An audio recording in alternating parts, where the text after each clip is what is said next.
Hello दोस्तों, कैसे हैं आप लोग? उम्मीद करती हूँ आप लोग अच्छे होंगे। आप सभी लोगों को मेरा प्रणाम या छोटे लोगों को आशीर्वाद। आज बात करते हैं पत्नी पे। पत्नी कौन, माँ कौन, बेटी कौन, बहन कौन, बहू कौन, इन सब में एक औरत होती है। वो औरत जो हर रिश्ते को बहुत अच्छे तरीके से निभाती है। इसलिए हमेशा महिलाओं को या अपनी बहनों को, माँ को हमेशा समझने की कोशिश करें।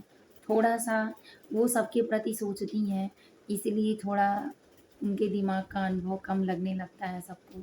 इसलिए उनकी इज़्ज़त करने से वो चीज़ें बरकरार आती हैं। सब लोग सही और सही गति वाली या सही संगति वाली नहीं होती, इसलिए उनकी समझ थोड़ा-सा कम या ज़्यादा हो जाती है।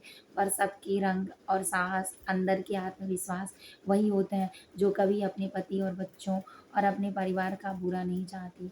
वो हमेशा चाहती है कि हम सौभाग्यशाली बने रहें और सौभाग्य में आपको तो पता ही है कि बहुत सारी चीज़ें आती हैं। इसलिए पत्नी का महत्व कैसे होता है, अगर एक पति शादी करके लाता है तो पत्नी सब कुछ भूल के और सब कुछ छोड़ के वो उसी को अपना मान के उसके साथ सारे आप चाहते हैं बारात लेके 1000, 2000, 200, 400, 500 लूट भी, लेकिन आप पे वो अकेले भरोसा करके सब कुछ छोड़ के चली आती है आपके साथ। इसलिए पत्नी का महत्व वहीं सबसे ज़्यादा हो जाता है। फिर वो माँ बनती है, आपके वंश को जो बहुत परंपराओं से चला आ रहा है, उसको आगे बढ़ाती है, वो माँ बनती है। आपकी बेटी होती है, आपके घर में जमादार जमादार, दामाद जो आते हैं, उनसे आपके कुल का निरंतर स्वच्छ होना जायज़ हो जाता है। तो वो वही लाती है, जिससे आपका कुल और आपके धन को जाने की वृद्धि बने, जिससे आपके पिछले जन्म के पुण्य बढ़ जाएँ, पाप कट जाएँ और उस पुण्य में जुड़ने के लिए जो आप उसको दान देते हैं, उससे आपका किया हुआ कर्म के साथ आपका धन स्वच्छ हो जाता है।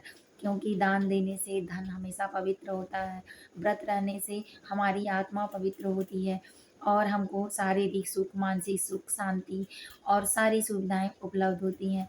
तो जिसको हम सुख देते हैं, उससे हमको कई गुना सुख वापस आने का अनुभव हो जाता है और हम उस चीज़ को उसी अनुभव में हमेशा स्वयं को सहने और समझने लगते हैं और मन ही मन आशा करने लगते हैं कि वो चीज़ें हमें मर्यादित रूप से हर जगह मिलेंगी।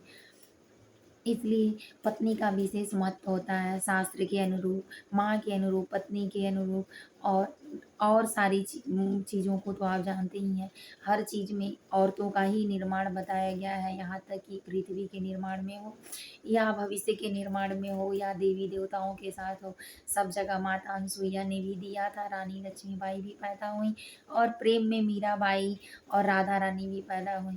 इसी तरह अगर हम महिलाओं को महत्व देते हैं, तो ज़ाहिर-सी बात है कि आपके घर में आपके बच्चे हैं, तो संस्कार ज़्यादा अच्छा आता है।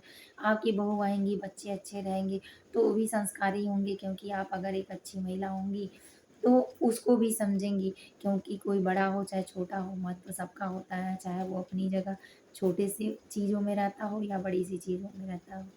इसलिए सबको मान-सम्मान देने की आदत अगर किसी से सीखनी है, तो महिलाओं से ही सीखनी पड़ती है और वही चीज़ें हमको सिखाती हैं, चाहे अपनी बेटी को बहू के रूप में कर दें या अपनी बेटी को विदा करके उसका बस चेहरा बदल के बहू के रूप में ले आएँ। उसका स्वीकार करना उस माँ के ऊपर ही निर्भर करता है। अगर आपका भी फर्ज़ बनता है पुरुष लेवल में कि अगर महिलाएँ थोड़ा-सा कमर अपना इधर-उधर करें, हाथ-पैर इधर-उधर करें, तो आपको समझाकर उनके सीधे रास्ते पर लाना है। पत्नी के महत्व को उनको समझाना है, जिससे उनकी नैया यहाँ ही नहीं, वहाँ के लिए भी अच्छे से पार हो जाती है।